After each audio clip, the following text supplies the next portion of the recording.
Greetings, fellow Earthlings. Thanks for tuning in to another episode of And Another Thing with Dave. I want to thank all of our listeners from all over the world. Please do subscribe and share if you're not already. All right, let's get into it. Hey, $1,000,000. Yes, it is you. It is you.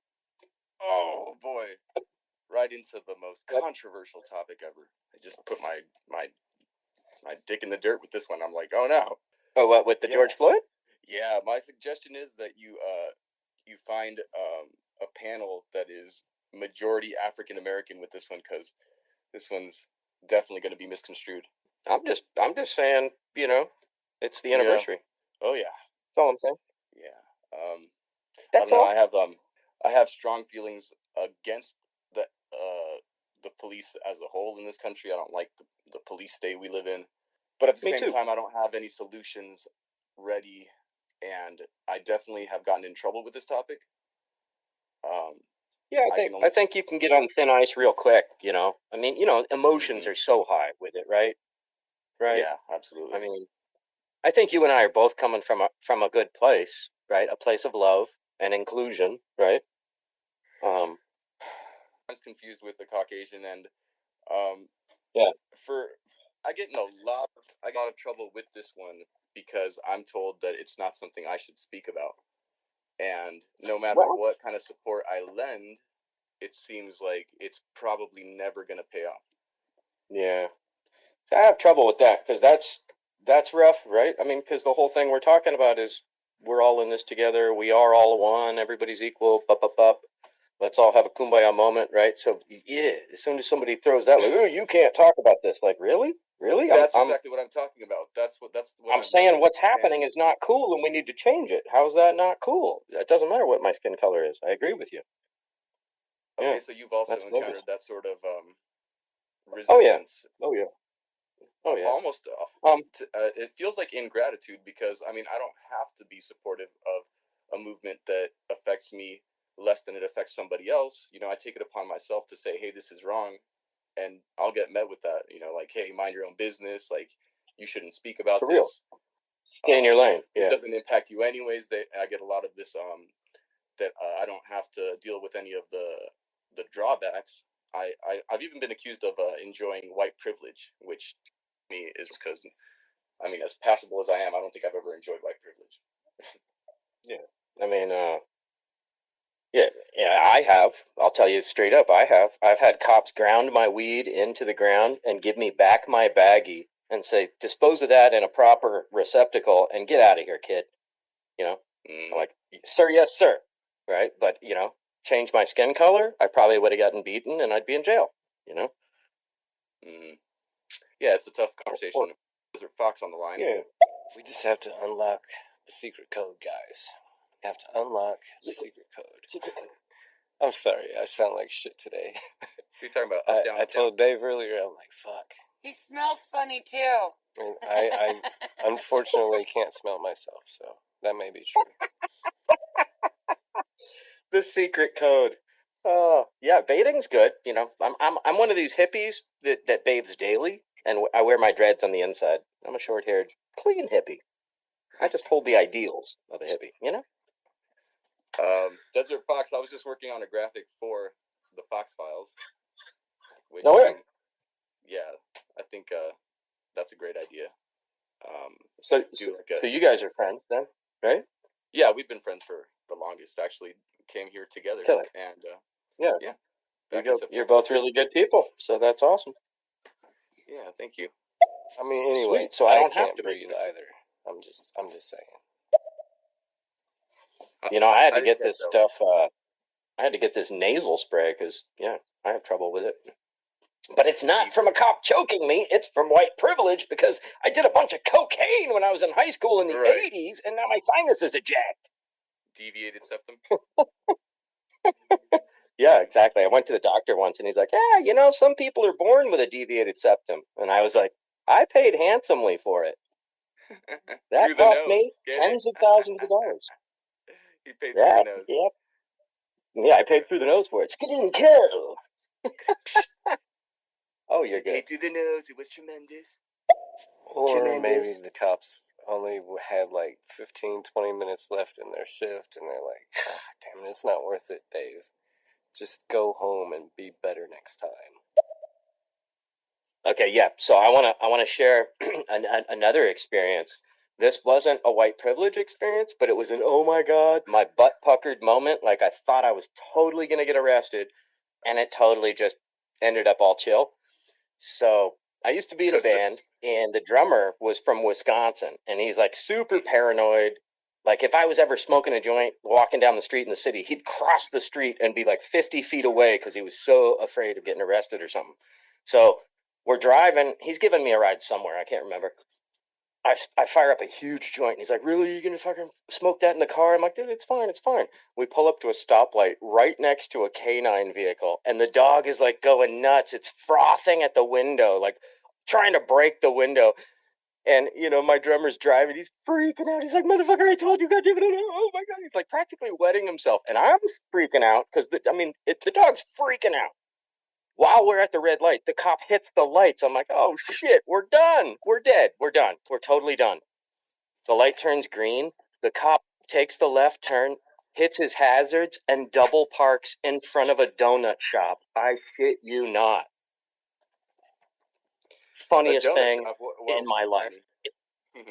Double parked in front of a donut shop. He didn't give a fuck about us. He didn't even see us. He was just hitting his hazards and his lights so that he could park illegally in front of the donut shop. Yeah. Unreal. I get in so much trouble because I say stuff like, I don't care about defund the police. I think it needs to be reformed completely.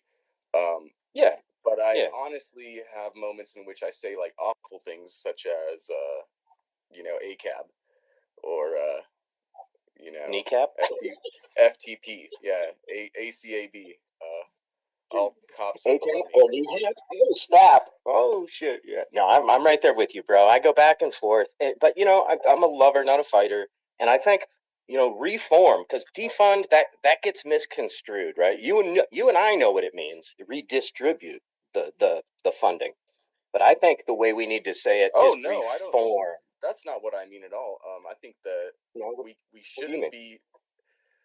Well, first off, we really need to scientifically study not only demographics, but we need to not only study how the streets are being impacted, how the society that is being protected, quote unquote, is being impacted, but the efficacy of the measures being taken. We don't just pouring more money into this war that isn't necessarily working. And then on top of that, we need to really work towards decriminalizing things that are not things that are in general like victimless crime priority. Right. Where there's no victim, there should not be a crime, right? Yes, that's definitely true. Right. Like don't make a law to protect me from myself. Don't make a law, outlawing me changing my consciousness. Like, really? I pick a plant and that's illegal? If you're speeding down the road and you haven't hit anybody, there's no victim, right? Right. It's a moving infraction. So why would you do a high pursuit chase, which could put all the public at risk? You're risking the safety of the public, and now you start firing. Oh my God, you could more risk, right? So I couldn't agree more. The punishment and not even the punishment, but the attempt to apprehend the suspect needs to directly correlate with the crime. If you ran a red light and you try to evade the officer, oh well, he got away. Big fucking deal. It just needs to. It needs to be studied how effective are these techniques, and the impact that it has on the individuals. And then we really have to think about replacing everybody, literally everybody, starting from scratch, and making sure that there's no gangs within, the organization. We're talking about within the sheriffs. There's different gangs, and that's disgusting, because I've been saying for the longest time that the police are the biggest gang. Psychological training, right? So they should be trained. No ex-military, because it's the opposite. We want peace officers. We don't want soldiers. Right. No. So we want the opposite of a soldier. We want somebody who's a master, who's like a jujitsu black belt, so he could tie you up like a spider in a second if he had to. But he's going to come at you like a social worker with Yes. de-escalation, I with can't agree psychological technique, like a social worker. But he's trained. Right. He's a fucking black belt. So if you fuck with him, you're done. Armbar, done. Right. See, but the thing that No Dave gun. Smith, what you're Doesn't even need suggesting, a gun. when you said I'm a fighter or a lover, not a fighter, it is somewhat true that you don't find those qualities in the same individual. You don't. I mean, I'll fight. I'll fight like a motherfucker. You threaten somebody that I love, you're gonna see wrath like you've never imagined. But barring me having to protect myself or somebody that I love or a pet or something, you know what I mean? Yeah, Well, see, I'm but not that's gonna part go of the there. problem, Dave, because you should fight tooth and nail for anyone's rights as a police officer, not only your kin, not only your dog. Well, no. As a police officer, you signed up to protect my life, so you should put your life in danger to protect But mine. see, Like, I truly believe, don't shoot till shot at. they will Right? not protect our lives as though they were protecting their own. Never. That's why we need complete overhaul. Like you said, fire them all, start over. We need all of them got to go, every single one, because the rules we hired them under were different than what we need now, right? Yeah. And I want to say that I mean, probably the biggest thing, and I can't agree more with what you're saying, that their approach has to be more of a social worker's than, a commando. But one thing that I was going to suggest that will really better the whole situation is if police officers have to be residents of the area they police. Thank you. Okay, so I grew up in a town called Novato, 45 minutes north of San Francisco. It's known to be home of the most San Francisco police officers of any town in California. So crazy conservative. Like, if you have a high school keg party, you're going to get raided by like 7 cops, right? It's going to be out of control. Like a SWAT team will show up. Like, what? Dude, we were having a keg party. You want us to turn the music down? Okay. No problem. Fucking Marin County, dude. The county is like the 6th richest county in the world, right? So, like, that's where we're talking about. There is no crime.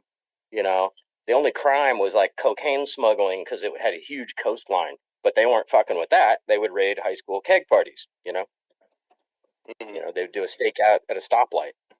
Stop sign, that kind of stuff. Yeah. Sorry. I am gonna have to get off here in a little while. We got some messages here. Hey, it's cool, man. Desert Fox.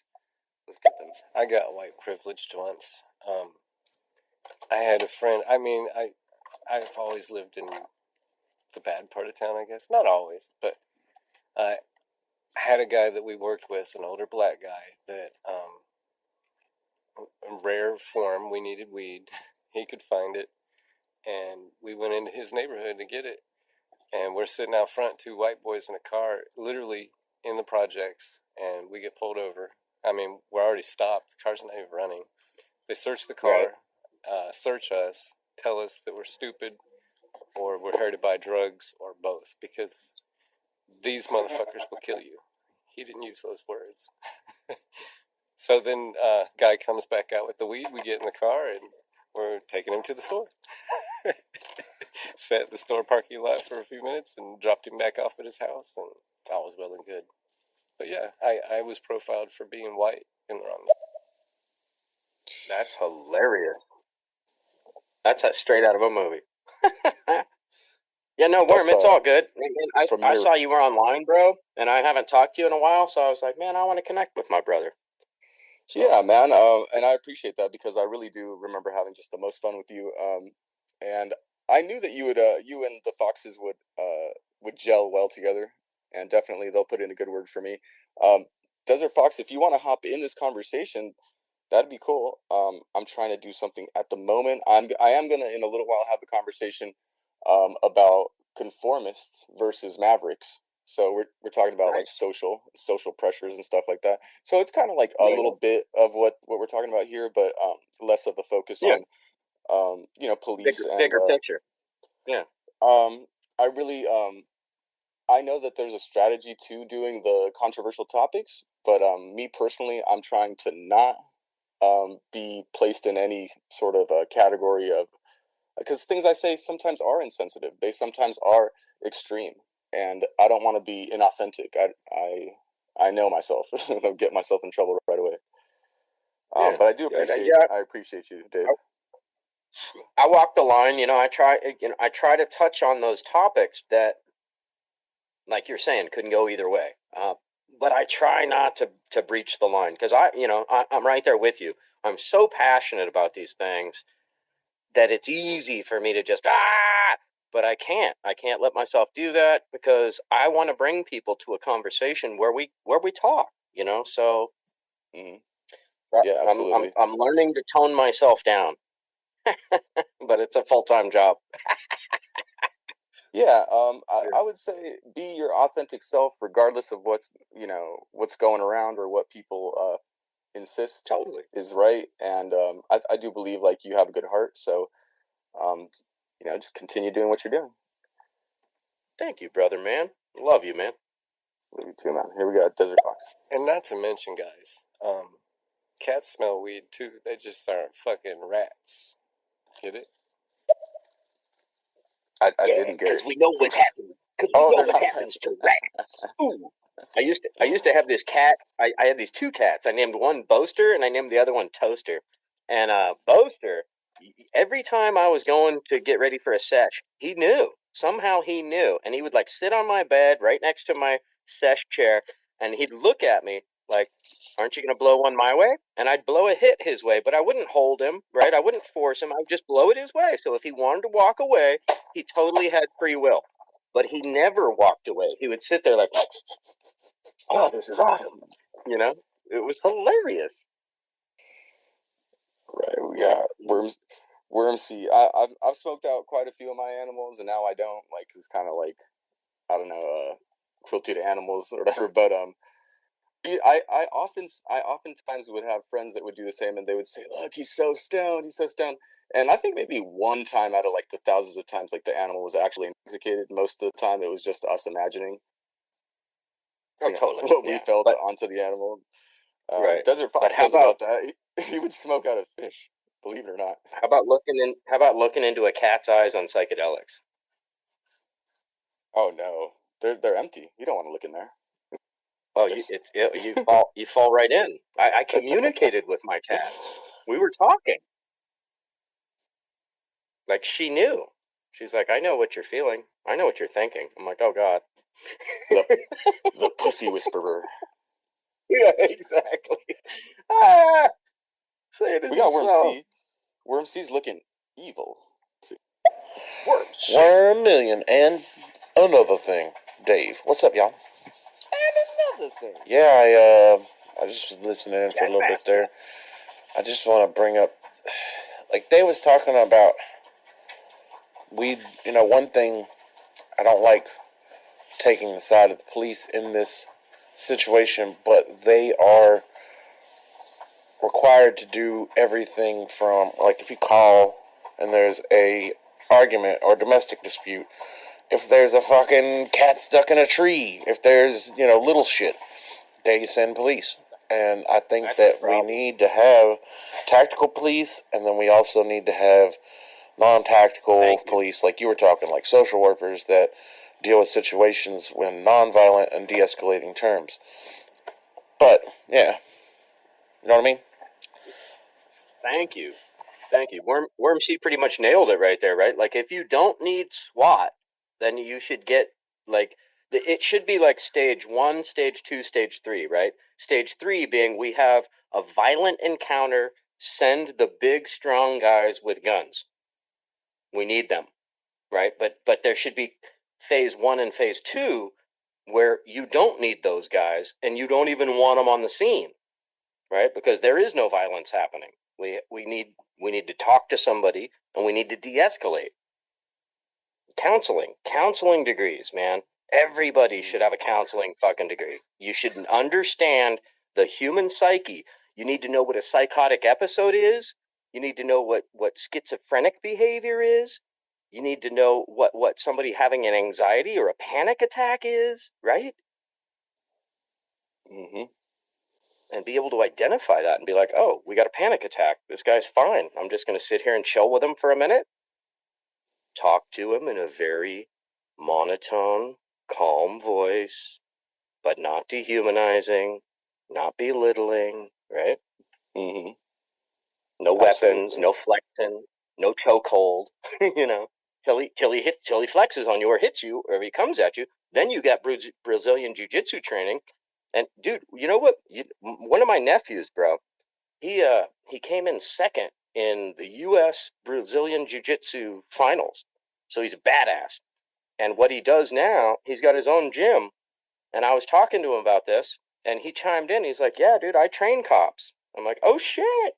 He's like, "Yeah." He's like, "Unfortunately, it's the minority that want to get trained on like how to take somebody down peacefully with Brazilian jiu-jitsu, as opposed to the guys who want to like learn how to crack them in the face and shoot them." You know. So Well, yeah.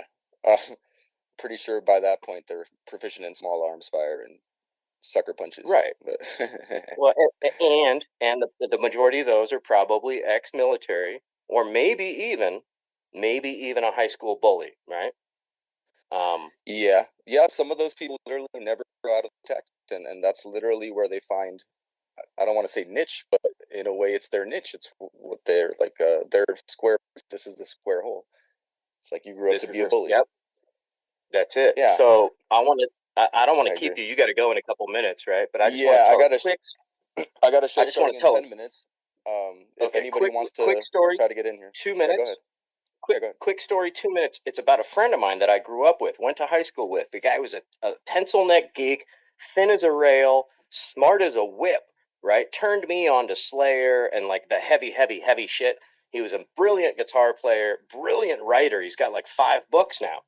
He got into law enforcement, dude. He got into steroids. He became bigger than Arnold Schwarzenegger. Like I used to know everybody, right? I was a jock, stoner, the funny guy, blah blah blah. So I would get invited to every Right. party. He he would methodically get us kicked out of every party and get his ass kicked at every party. So like finally Okay, I quit inviting him. but But you understood him he because turned out you're. to he turned out to be a sheriff and a prison guard, bro. Uh-huh. So Um. the guy that got bullied his whole life became a sheriff. That's not the guy you want. That's not the guy. Right. But it seems a little bit like he was kind of a bit of a bully himself, like because he's not getting beat up for being polite to people.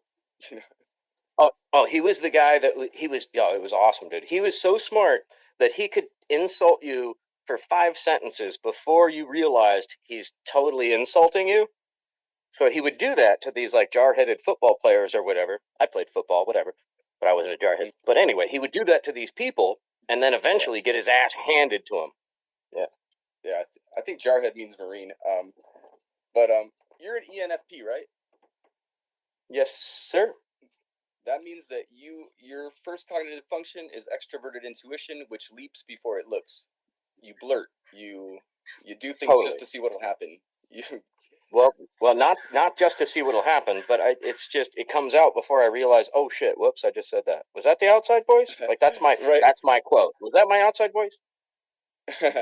Well, see, you have that in common with my type, the ENTP. The only difference is I make my decisions based off of logical thought, and you make your decisions based off of feelings, which both are very useful. And the ENFP is as popular as you say. This is how I know that you're typed correctly. Wait, repeat that last part. How do you know I'm typed correctly? The ENFP is as popular as you say. The ENFP can literally mingle with any crowd. Very popular. Oh yeah, totally. I mean, I can get along with anybody. I mean, I might have evolved into that, like growing up in a semi-dysfunctional household, but I'm not sure. No, it's another topic. I kind of feel like that's really truly who you are, and because in a way, I think some people have you mistaken. Some people think you're far right.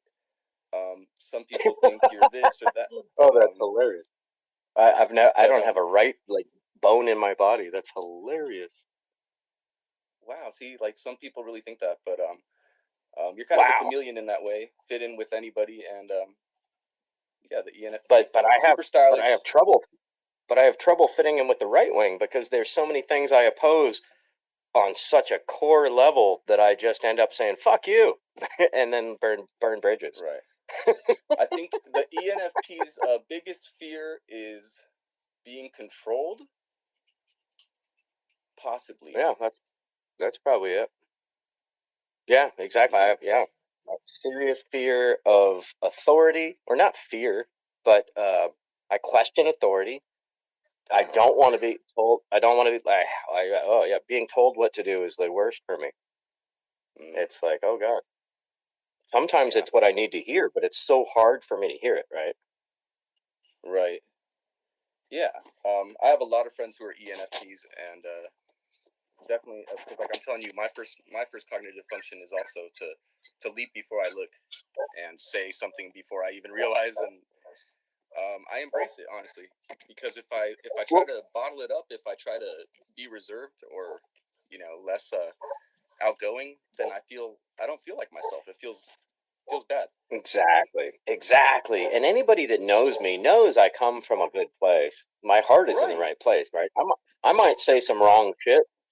I might say some shit that's off base from time to time, either because I'm trying to be funny and it wasn't, or because I spoke before I thought, but it was really my emotion. I just didn't word it like to not piss somebody off, right? Like sometimes I speak before I think because I'm so emotional, I'm so passionate. So you nailed it, bro. You nailed it. I shoot from the hip, but I don't mean to hurt anybody.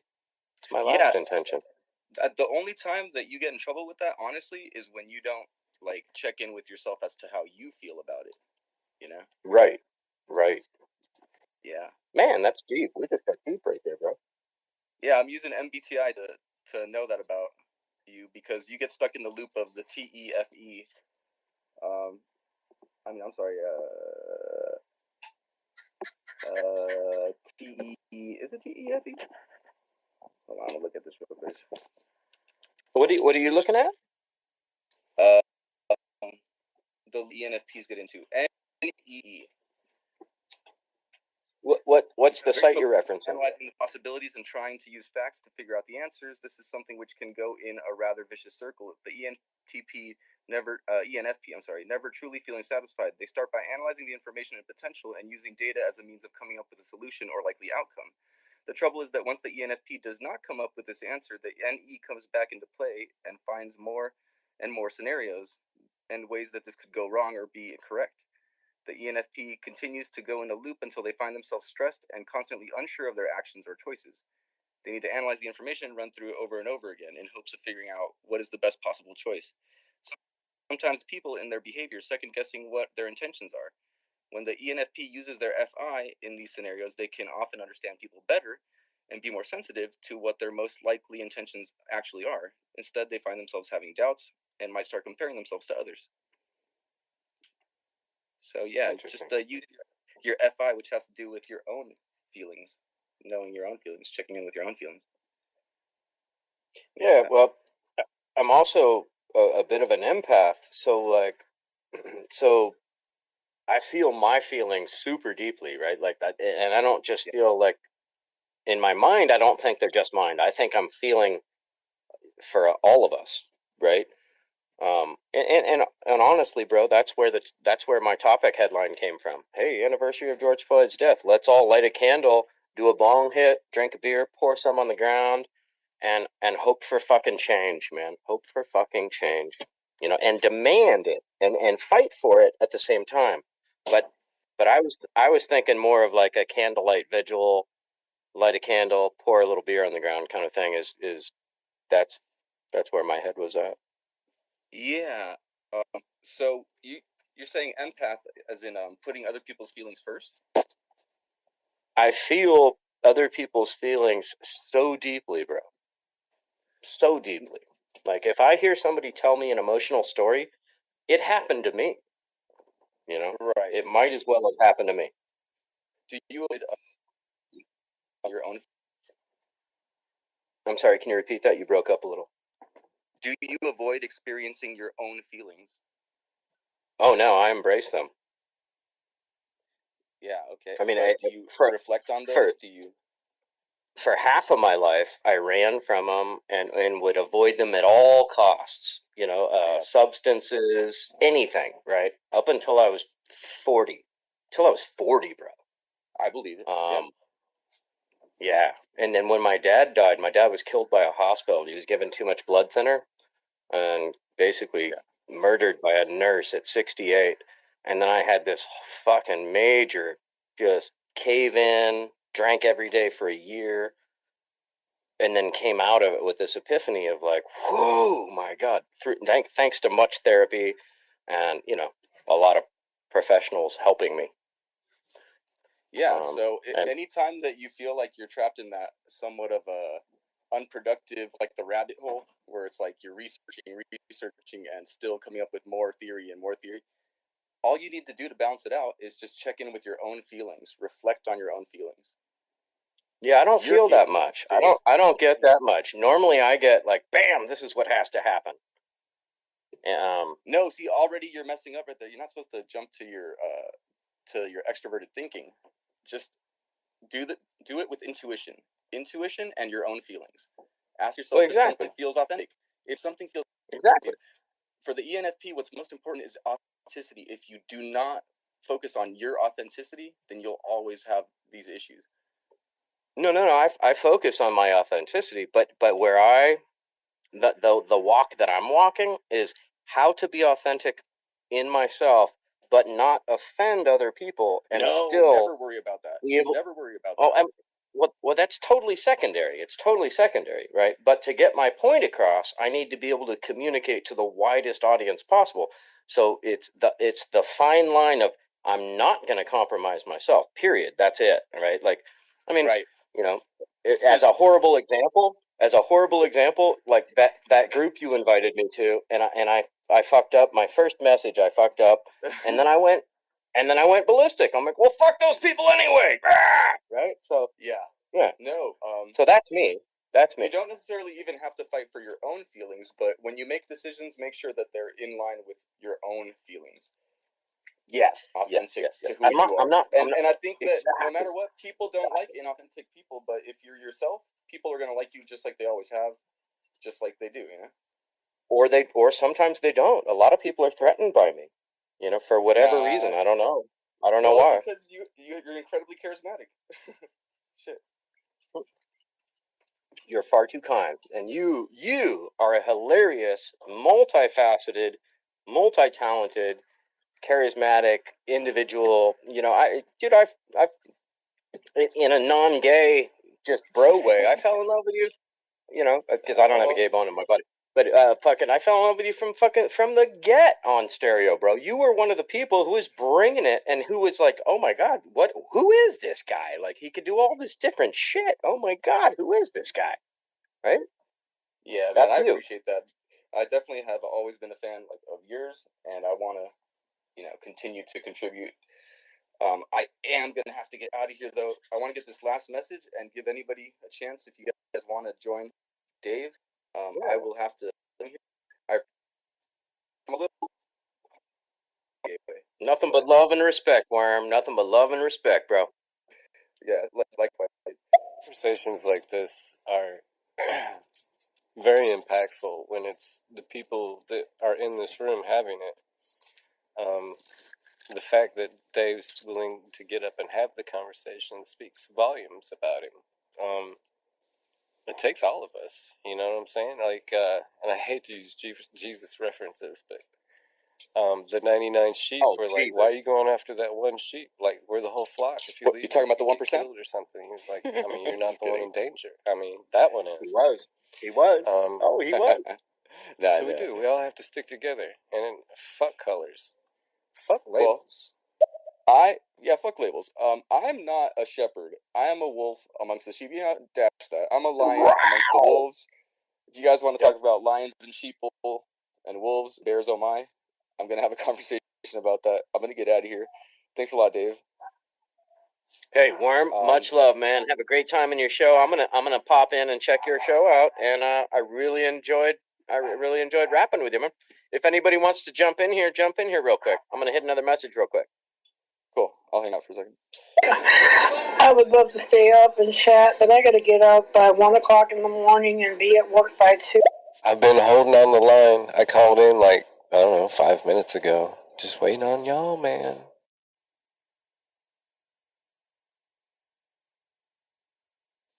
Okay, guys, have a wonderful show. I'm going to dip out. No, man, you Desert gotta say Fox. bye, man. You can't just leave. Fuck. Much love, Worm. Check your Instagram. Much All right, love, dude. Worm. Much love, to Big you as Perm. well. I mean, Big Worm. God damn it. All right, I'm out. Peace out. How you doing, The brother? Mind Fox. In the virtual flesh. In the virtual flesh. He is mind fucking you with a W as we speak. Mind fuck. I'm that guy. I love the name. I have no problems having that conversation. Like Worm was hesitant to, but I can't even bullshit, man. I woke up at like 3 o'clock in the morning. I couldn't breathe, like gagging, throw up. Since I couldn't breathe, I'm like, what the fuck? And I've just felt like ass all day. I don't know. I don't sound too bad through the headphones. You know what would have been crazy? I was listening to.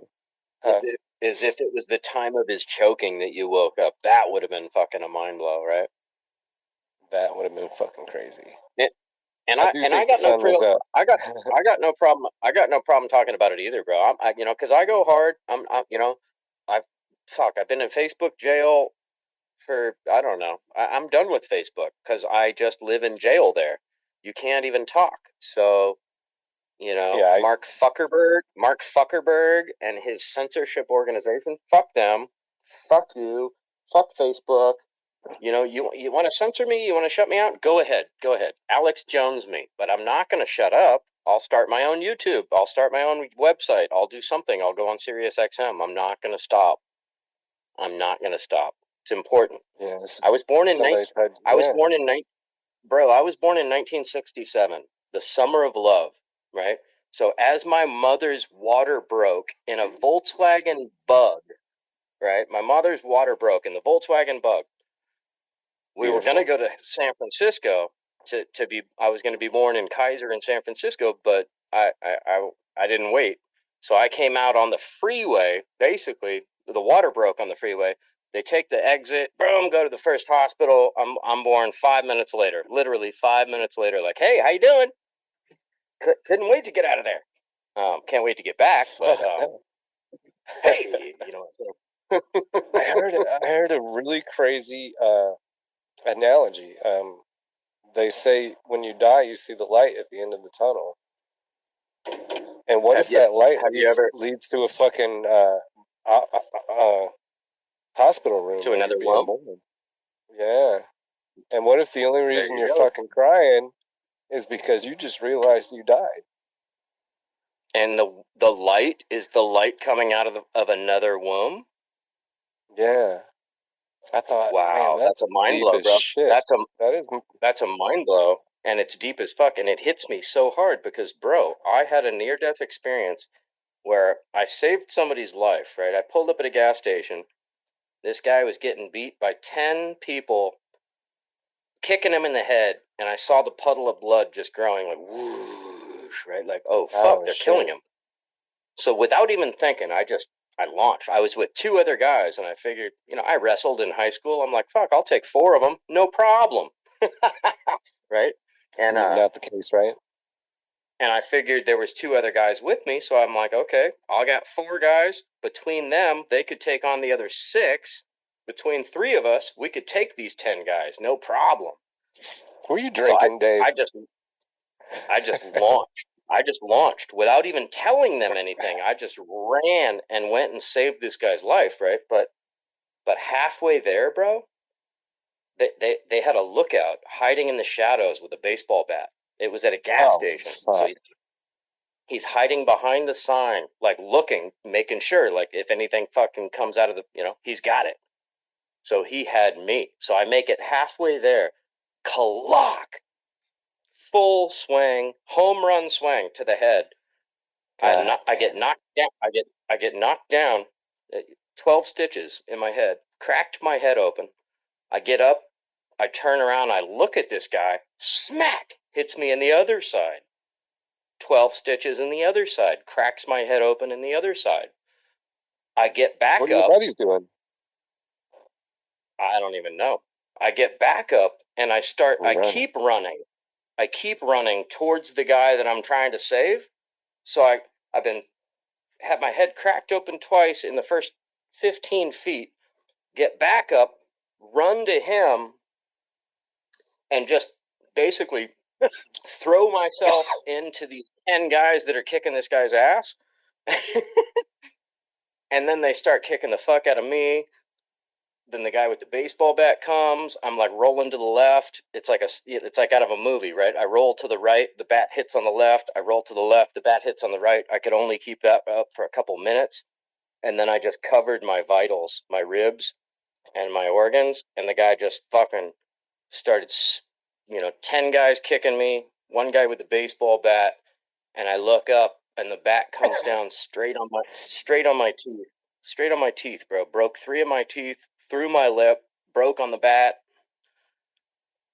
Damn. At that point, I blacked out, right? But what happened after that is I got up and jumped out of my tied tennis shoes, bro. Like, I should have been dead right there. I should have been dead.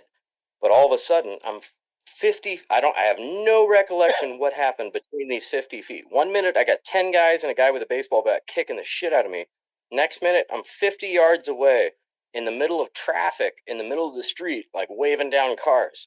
And my friends are like, bam, bam, bam, honking the horn, like, get in, motherfucker. Wow. Like they saw the whole thing. I had an outer body experience.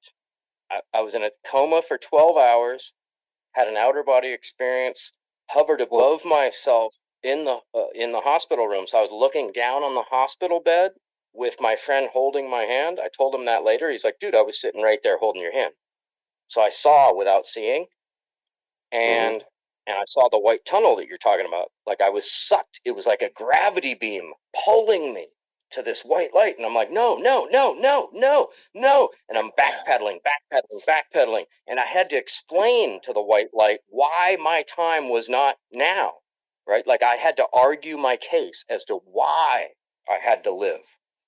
Like, no, man, I got shit to do. I'm going to do some good things. I swear to God, I'm a good person, please. Dude, crazy. You think that's what stillbirths are? I haven't thought about this in a long time, bro. My hairs on my arms are standing straight up right now. I haven't thought about this in a long time. Well, I mean, that's a life-defining thing to happen. Do you want to hear something crazy? I just did. I mean, you have crazier? Who the fuck is this asshole? Come on with it. Whoa, wait, we got a message. Should we listen to the people first? And then I'll come with part 2. But, dude, so check it out. Part 2 is I got busted for growing weed in San Francisco. I got sent to jail. And the guy that fucking hit me in the head with the bat was a fucking orderly in the jail, bro. Are you serious? This is a story this is gonna blow your mind. It blows my mind. I can't believe this happened to me. All right, thanks for tuning into another episode and another thing with Dave. Please follow, subscribe, and share. I'm on all social media and Another Thing with Dave. And keep seeking the truth.